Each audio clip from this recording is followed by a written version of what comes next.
Thank you for your interest in our workshop.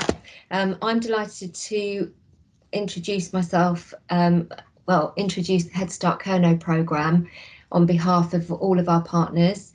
I'm Charlotte Hill, I'm the Head of Partnerships, Innovation and Wellbeing at Cornwall Council, and myself and the team are within Children and Families and Education Directorate. I've also got the privilege of being the strategic lead for the Headstart Kerno programme right from the beginning, which is quite a few years ago now. So we're going to talk to you this afternoon about some aspects of our programme. We don't have time to talk to you about all of it in detail, but we have picked a couple of the areas of the programme that are most relevant to this conference, and we'll share our experience of that as we utilised some of our approach for the pandemic response as well. If you do have any questions, please use the chat box. Because we don't have a lot of time, we may not be able to answer the questions in the moment, but we can certainly get back to you, and I know the NCB team are going to collate the information as well. So I'm going to now take us into the workshop. I think I've dealt with the housekeeping. So here we go. So if you're unfamiliar with Cornwall, I've just got a couple of minutes of the backdrop on film for you.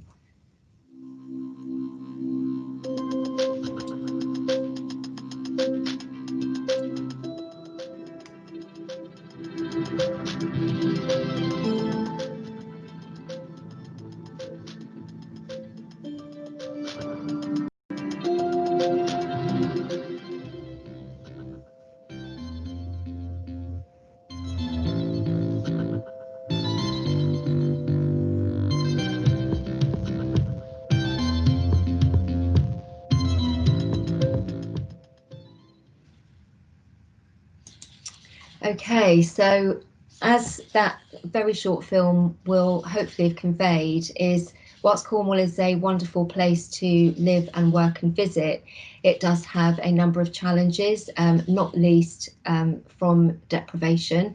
And for young people growing up in Cornwall, it can bring a range of challenges to them, just by the nature of the geography of the county, the difficulty of accessing affordable and available public transport, the ability to connect and socialise and access facilities. And it might surprise you to know that there are children growing up in Cornwall who, despite living a short walk from a beach, have never been there, and that is still unfortunately the case today. And when we know the importance of accessing the natural environment for our health and well-being, that's something that we need to work on and do something about. The information on this slide as well hopefully gives you a flavour of the diversity of our education sector. So across Cornwall is diverse, and there are many schools, some of which are tiny in terms of numbers attending because of the very rural nature of their location. We work with all of the schools, so you'll appreciate that that's quite a big job, but we have a particular focus on working with our secondary schools, with the programme being focused on 10 to 16-year-olds. But hopefully what this slide conveys to you is the complexity of an area like Cornwall, the challenges, and also from what I've described as well in terms of our wonderful environment and the culture and heritage attributes of Cornwall, that it has both positive and negative kind of resources, if you like, for supporting our work, or certainly keeps us on our toes in supporting young people. And finally, just to also illustrate it, to go from one end of Cornwall to the other can take about 2 hours, and that's on a good day, not in summer.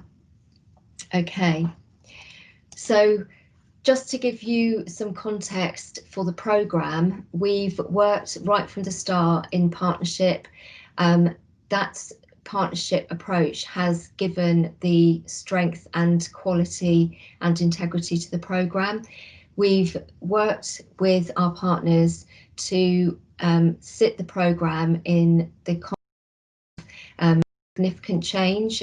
Certainly our One Vision plan, our education strategy and our CAMS transformation programme, and the Headstart Kerno programme cuts across all of those, focusing on preventative emotional and mental wellbeing support to children and young people, but very importantly, offering universal access and universal design resources designed to support all children, but we also do have a targeted dimension to the programme as well, reflecting back to those challenges that we have in terms of some of our vulnerable children as well. And most importantly, it's what young people have said to us consistently. So the programme has very much been shaped from the start by how young people feel their emotional and mental wellbeing needs can be best met, and they have certainly reflected back to us some of the challenges that they've experienced, whether that's in school, whether it's accessing services, and we're continuing to work with them right through the programme, which you'll see shortly. With our partnership approach, that's involved our partners in the Clinical Commissioning Group, our Mental Health Foundation Trust, schools, the voluntary sector, parents. So it's quite a diverse partnership, and that's really come into its own as we've moved into the pandemic, and it's been helpful for us to understand what more is needed during the pandemic to help us support young people and schools and families as they come to terms with some of the loss of normal life and the loss of some of those protective factors, including schools, who are obviously instrumental in that. So we formed a schools and communities group during and over the summer, which again was reflective of our system. We had parents' voice in that, we had representation from youth organisations and arts and organisations that deliver a whole range of services to young people, as well as professionals and mental health professionals. That enabled us to have some real-time intelligence and insight into what was happening, and helped us to adapt some of our resources and create some new resources to support professionals, schools and young people to cope with what's been a very, very disruptive and unfamiliar time for us all. And I'm going to hand over to Kate now, who's going to describe that in a bit more detail. Thank you, Charlotte, and good afternoon, everyone. And it's great to be here with you. I'm Kate. I'm the school support and working together with young people lead for the programme.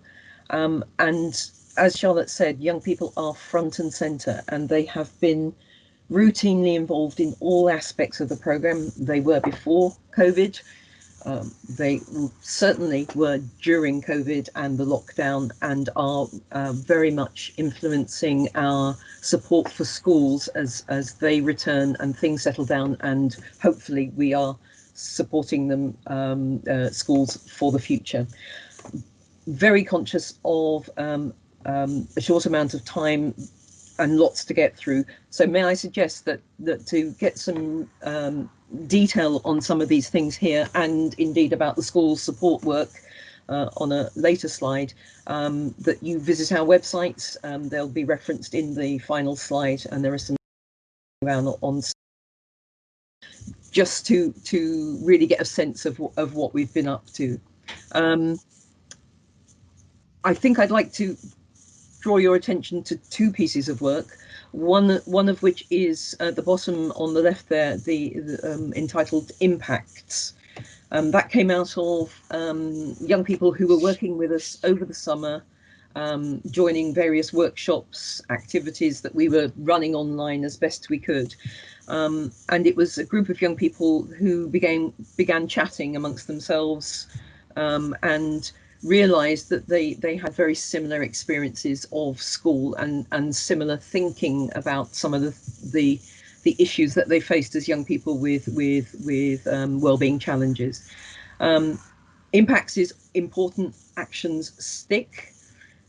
And really what it is a manifesto. I'm not allowed to call it that by the young people, but in short, it's a 10-point manifesto that they would really would like schools to adopt, to put these very small but very significant actions into effect. And this morning I was working with a group of young people and a videographer from Pirate FM, one of our local radio stations, about a training video for schools that they're making, and it was really exciting to feel the buzz in the room there. Do please check that out a little more, and check out their points. What I loved about Impacts was this was created and generated by the young people themselves, and when it came to us, in because they obviously met outside of the workshop and talked about it more, what struck me was they didn't use our language, but boy, did they pick up the ideas that we support and emphasize through the program. And you'll see that threaded all the way through the rest of the presentation. The other thing I'd highlight there is our survey, our check-in survey, created again with young people, and we used it at the beginning of lockdown, using online ways of getting out there, social media, websites, etc. And we've also just repeated that survey as young people were going back to school and have arrived back at school. The results for survey 2 are just being analysed at the moment.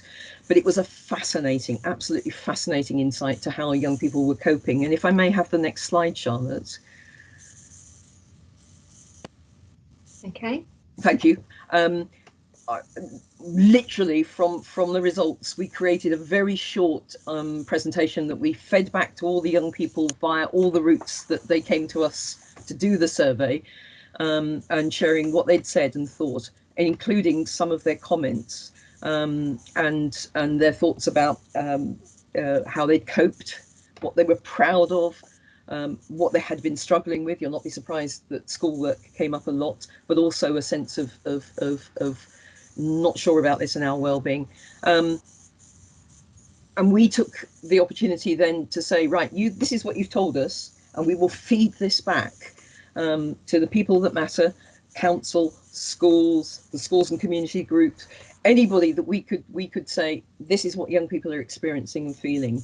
And that's been a really powerful and exciting piece of work. The good news is that so far the survey results coming in from 2 back to school are showing very much that young people are really glad to be back.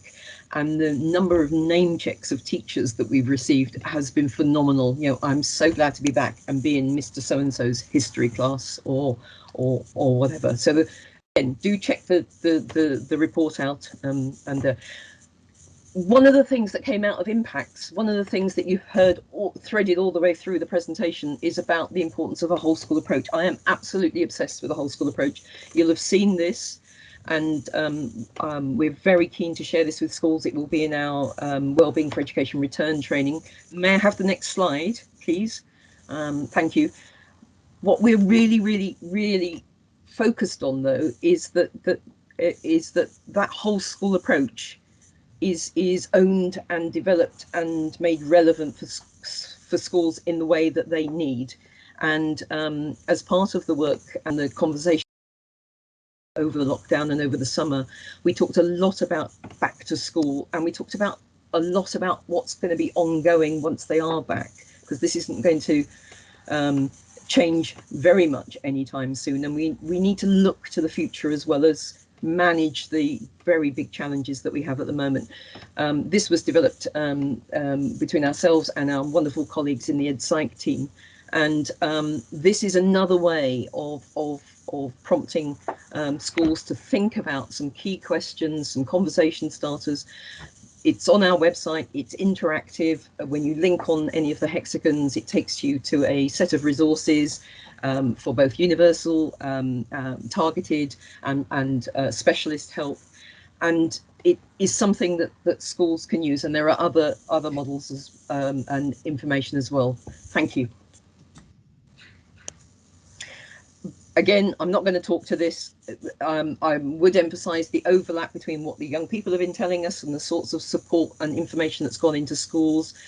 That's a list there, just of some of the things, rather, that young people have been involved in over lockdown, over the summer, and creating resources. You'll have seen the same Storm Different Boats poster, bus stop poster. I can't tell you how excited it was to see them out and about. But earlier in the presentation, that was absolutely a blank sheet of paper. To that bus stop was entirely young people, apart from some artwork provided by our wonderful colleagues in design and print. But do explore these further on our websites. Thank you, Charlotte.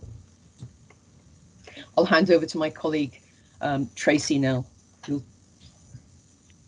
Thanks, Kate. Hello, everyone. I'm Tracy Bowers. I'm the Workforce Development Lead, and we'll just start with the next slide, please.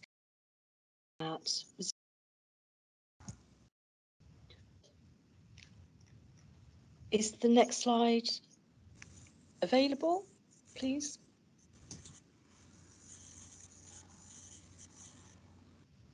You should see it, Tracy.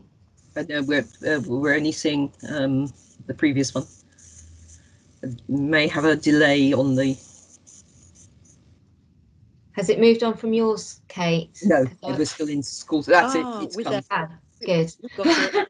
Thank you. Oh, little technical hitch there. Yeah, we've kind of learnt to live with, haven't we, over the last many months. So yes, Kate has just talked about the Are You OK survey, and I think, you know, we can see really from the feedback that some young people have needed resilience or increased resilience through being at home, others through now being back at school. It's a mixed picture. Same for professionals in whichever field we're working in. Resilience is by young people in Cornwall. They like us to refer to it as bounce back ability, hence the TIGGER. But it's something that Headstart has a focus on to build resilience for 10 to 16-year-olds across the county. And just to note that we can, and actually, if you're able to go to the next slide, please. We can see that we can develop resilience individually, but often it's with the support of others, from family, the community, that really can help us. And the bridge with the previous slide did kind of denote people kind of being together, helping each other. And I think relationships, the importance of relationships, is a thread throughout the work of Headstart Kerno. In terms of individual positive factors and protective factors, we do as well refer to the 5 ways of wellbeing, and there's information on this slide about that. And then if we could go to the next slide, please. Has that come up? Not for me, Charlotte, but I'm going to keep talking because of time, and then, oh, the slide's here. So I'm the Workforce Development Lead for Headstart Kerno. To date, I worked out we have rolled out over 9,000 days of training for those from the education and voluntary and community sector in Cornwall. It's around being trauma informed, and so for us, this is the importance around the latest in neuroscience, attachment theory, and the different impacts of that, the importance of creativity in play, and again, having a trusted, emotionally available adult. So back to the importance of relationships again. So in terms of the response during the pandemic, you'll see some bullet points on the slide. But a key thing was that having built momentum and interest in learning in different approaches, that we didn't want to lose momentum. So we've adapted the training offer with different support, wider support, particularly including support around wellbeing for staff. Which is something that we've heard about, and we continue with the supervision model for trauma-informed practitioners so that they can access clinical support. That's a summary of workforce development in a real nutshell. And then if we move on, please, there's a short clip that we'd like to show if the tech allows. And some of you may be familiar with it, but it's a clip of the former professional footballer Ian Wright. And the clip helps to demonstrate the important role that all of us play in the lives of children. I don't know that it's going to play. You describe it excellently, Tracy. I'll give you a summary. So it's a short, poignant clip of Ian Wright, the footballer. It's part of a documentary where he's in a football stadium, and quite by surprise, he gets a tap on the shoulder from Mr. Pigden, his former teacher, and I think primary school teacher. And Ian Wright, you know, with his high level of achievements, removes his cap, becomes very tearful and emotional because, and remembers Mr. Pigden immediately. And they talk, and then Ian explains, you know, Mr. Pigden was a teacher who saw something in him worth supporting. He wanted to teach him about getting on well with people, about developing a talent, the talent that he had in football. He gave him responsibility. So Ian Wright was a milk monitor in school. And I think Ian Wright explains very well that the trajectory for his life was perhaps very different to how it could have gone without the support of his teacher. And it's a lovely reminder of how many decades later, Ian Wright is so moved by this meeting with Mr. Pigden. Again, it links to what we heard earlier about the impacts message, that sometimes it's just those interventions, conversations, words of encouragement, however it looks, that can really make a very powerful difference. So please, there'll be a link if you'd like to catch the film later. It's less than 2 minutes long. And sorry that we couldn't show it now, but thanks for bearing with us. And back to you, Kate, please. Thank you, Tracy. And yes, I highly recommend the Ian Wright film. I don't know how many times I've seen it, but it still makes me cry. Here we, again, conscious of time. I think this slide just sums up one of the most fundamental things that we're about in Headstart in Cornwall, and our trauma-informed work, and what was coming out of as Tracy said, the Impacts project. And it's Karen Treisman's every interaction is an intervention. Absolutely love this. And Maston's concept of building resilience and supporting young people as ordinary magic. We thought if we'd had time, we would ask you to share a moment of ordinary magic that either you've witnessed, you've experienced for children and young people. My colleague Hannah was chatting earlier, and she said that she still remembers a moment in a primary school science lesson where the teacher chose her to take part in a very exciting experiment, and that moment of eye contact and the knowledge that she was chosen was something that stays with her. And I think that's very, very powerful. If you have something you'd like to share, please feel free to add it to the chat.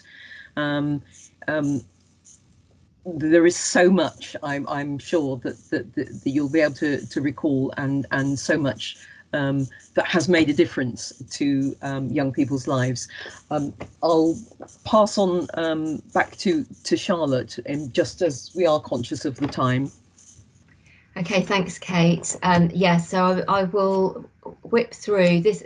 The Bloom model is fundamental to our Headstart Kerno programme, and it's one of the aspects where we have interprofessional collaboration. So that is a very famous phrase now in Cornwall, started by one of our colleagues, David Barton, who is the exec officer for our Secondary Schools Association, and essentially the Bloom model brings together professionals who are all working with or for the benefit of young people, and is supported by our CAMS service. In fact, they have been instrumental in establishing Bloom, and we've worked with them to develop it over the last couple of years to become a locality-based model that provides a holistic approach to support children's emotional, social and mental well-being. It's during pre-lockdown, we were able to meet pretty much every day in different localities, which enabled young people to be referred by the professionals who may have had concerns about young people's emotional and mental health. And it provided a safe space for a conversation that enabled a full picture of that young person and their context they were in, both to support and provide confidence and advice to whoever had the relationship with the young person, to sense check the plan that was in place and also identify any gaps that might be needed. And it goes hand in hand with what's been described earlier by Kate and Tracy, bringing together whole school approaches and trauma-informed approaches. For the adaptation of the model for lockdown, we were really grateful to the CAMS team. You would imagine, and many of you will have been in that place, where everybody's day job just became we had to move where the need was, and we were very fortunate that the CAMS service preserved a day a week from the lead clinical psychologist and primary mental health worker to continue to offer that consultation model. And it has been very successful during certainly lockdown, and as we've moved into school recovery, and we're just about to look at how we start to take it back out into additional sessions during the week. So it would be good to give you more information on that, but there is a link at the end of the slides for you to contact Deborah, who leads on this for the team. In addition to that, the model benefits from being supported by our voluntary sector providers, and it enables us to identify additional support that might work for that young person, and sometimes for the family, through the connections we have with our voluntary sector providers. And again, testament to them, they adapted incredibly quickly during lockdown to ensure that young people's needs were continued to be met, delivering services online, and where absolutely necessary, still finding ways of doing some one-to-one support. But we are continuing to work very closely with them as we move through this next phase, and obviously going into a very different period, which the weather can dictate just how much of the outdoors you can enjoy. So you'll also see there's some quotes from young people which they were able to feed back and helped us to design, certainly fed into some of the work Kate was doing around how we might inform schools about what might make the environment better for them to go back to.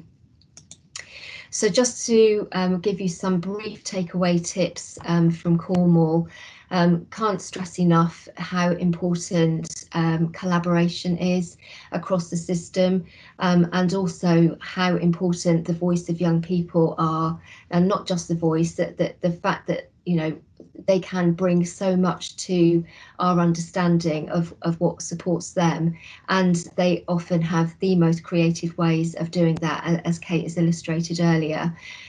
Very important to re-emphasise the importance of whole school, whole family, whole community. We are all in this together, and we're going to need to be in it together moving forward. And really just also highlighting those additional resources that are coming on stream, importantly the mental health in school support teams as well. And the links are there. You know, I encourage you to click onto them and access and use the resources. We are going to be adding to them, including an increased vulnerability guide, which was designed to deal with the loss of protective factors and some normality and the usual places where we might interact with young people. With the loss of those, we just need to be more vigilant and creative about how we keep their needs at the forefront. We are going to end with, I don't know quite whether we've got a minute to do this, but Kate, did you want to just talk about what this last word was about?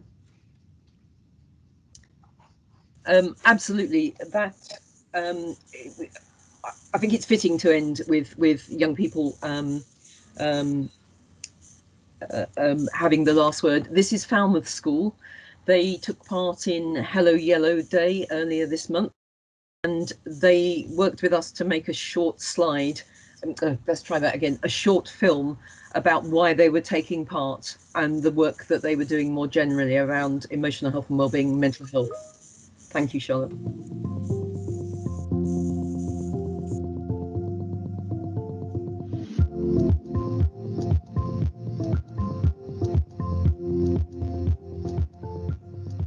People are wearing yellow today to celebrate the Hello Yellow campaign, which was created by the Young Minds organisation to raise awareness for mental health in schools and in the community, because it's a really important thing to talk about and make sure young children and young people are aware of it. By everybody wearing yellow, it shows that we're all like here for you, and don't feel alone, because it's like a normal and okay thing to feel.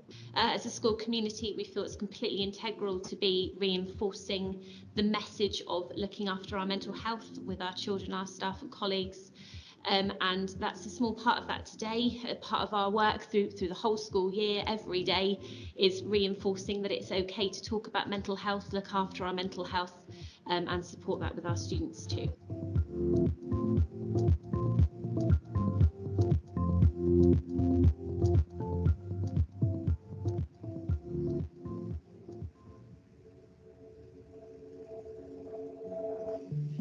At Falmouth School, we're taking part in the Be Kind campaign. We have a card on which we can get signatures for the following acts of kindness. These are things like smile at someone, help someone, or pay someone a compliment. Even though it seems like it might not make a difference, even the smallest things can really impact someone's mental health and make them feel better about themselves. Mental health is nothing to be afraid of, and everyone should talk about it. It's totally normal to have feel anxiety or stress or anything like that. It can't get any better without talking to people. It's okay not to be okay, that there's always people that can help you. There's always people there for you in school, in the community. There's websites that you can go to and charities you can talk to. There are people out there who want to help you. Just talk to somebody. It literally doesn't even have to be an expert. Literally anybody, just talking to somebody will make you feel so much better. People feel like with mental health struggles that they can't talk to people and that no one will understand and no one knows what they're going through, but there's so many people that have experienced it, and I think that it's really important to raise the awareness and make sure everyone knows that, there's other people out there like you, there's other people that will understand what you've been through. Don't worry. It's okay to feel the way you feel. You are not alone.